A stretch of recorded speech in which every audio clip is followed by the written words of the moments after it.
Mr. Chancellor, Lorna Crozier and Patrick Lane are two of Canada's most successful, well-known, loved, and respected poets.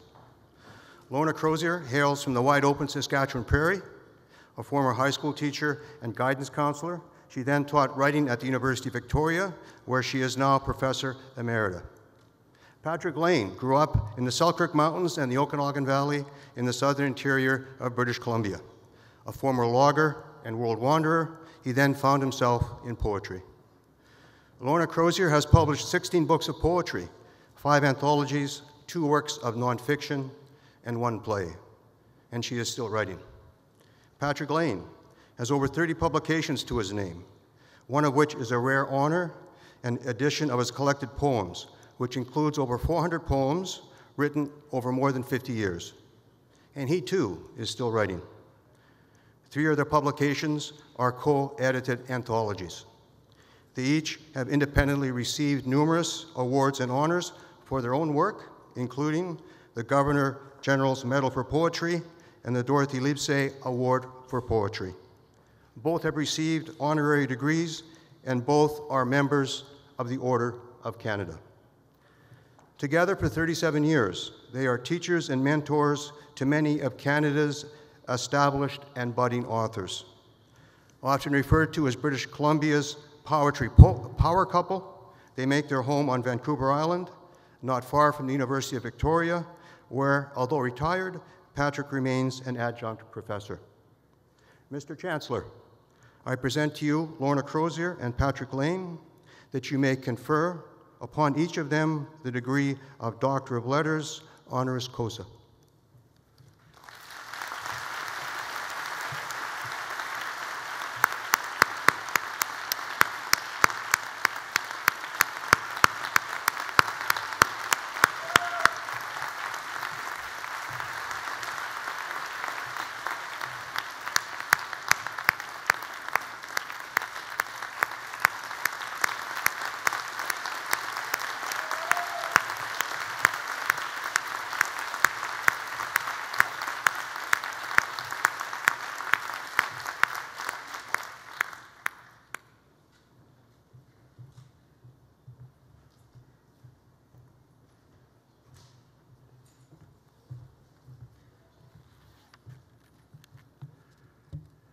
Ladies and gentlemen, I now would like to invite Dr. Lorna Crozier and Dr. Patrick Lane, our newest McGill graduates, to say a few words to you as this year's honorary degree recipients. Doctors.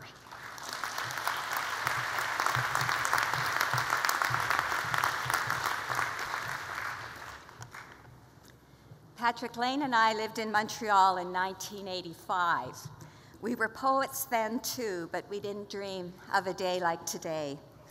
I remember walking past Leonard Cohen's house on Saint Laurent, singing Suzanne at the top of my voice, because I felt so excited to be part of this city made famous by writers like him. We're thrilled to be back 3 decades later to accept such an honor from such a prestigious institution. Recipients of awards like this usually offer words of guidance to graduating students. But as we've grown older, one thing I want to tell you is that we really know very little at all. But since Lorna and I have almost 100 years of poetry between us, we decided to write a poem especially for you on this occasion, and we've called it Advice for the Future. Advice for the future. My husband, who is losing his sight, sees in another way. He says the period at the end of a sentence is the size of the heart inside the egg of a hummingbird in its nest of moss and spider webs. This is to remind you there's no end to things, but always a small heart beating. The wind moves slow along St. Urban Street. The night comes on. A hummingbird hangs from the petals of a hollyhock. a last sweet drink to take back to her nestlings before the dark. Each morning, I take out the words fear and despair, and I bury them. Each night, they climb from their graves to torment me. My wife reminds me that a poem can save the worlds of the small. The hummingbird agrees. She has children to feed. What can sustain you in the days ahead? When you are angry, go to the forest and talk to the trees. Only they will hear you. When you are sad, visit the turtle just risen from the mud at the bottom of the pond, where she spent 6 months in the cold and the dark. Rise into the light that calls you too. The heat on your eyelids, the sun's wet lick across your skin. Maybe the world is as small as a woman, and her garden rich with tomatoes and hummingbirds, beans and butterflies. And the night is a turtle dreaming the world on its shell, a raven making chaos, rain, and wind, the dark bird knowing the hearts of men, their desire a disordered move toward love.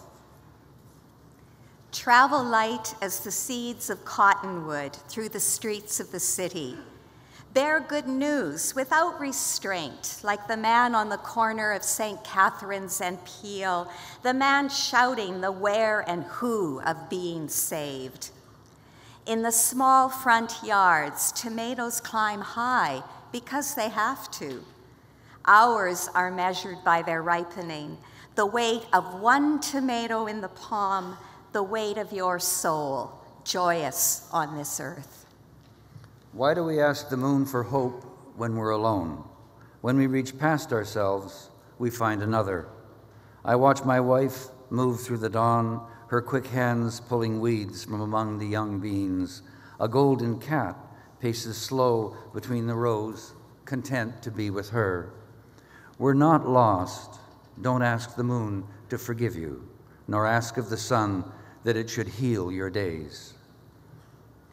Will the moon appear tonight behind the cross on Mount Royal? Does its mother, Blue Madonna, mourn its rising? Let's leave our offerings there, the whisker of a cat, a basket of new beans, the skin a drummer from Ethiopia beats with his bare hands. The drum in a hummingbird's breast, the breathing its wings make of the air, a whisper that is a hurricane being born, the rising of the sea in your blood.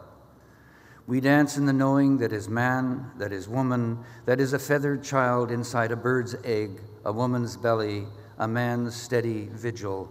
No matter the dark hours when we ask that our burdens be lifted, ask instead that hope be how we live, our hands sure in the earth. What finally can we tell you? If you're not looking for it, you miss it. That's all we know. My husband, who is losing his sight, is finding through the gray eyes of dawn and the golden eyes of a cat a clearer way to see.